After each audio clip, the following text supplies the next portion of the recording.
পাতলা তিনটা সাদা কাফন পেঁচাইয়া বলবে বিদায় দাও,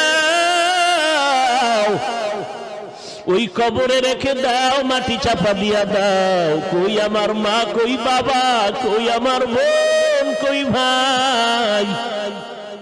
ওই অন্ধকার কবরের ডানে মাটি, বামে পেছনে, উপরে নিচে মাটি। ওই কবরে এখন আমার কেউ নাই। আর জীবনটা যদি এমন হয় আমি গুনাহগার,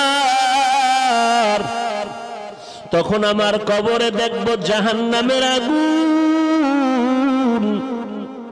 আমি বান্দা একটা মশার কামড় সইতে পারি না, কবরে জাহান্নামের আগুন কেমন সহ্য করব, মাটির চাপ কেমনে সহ্য করব?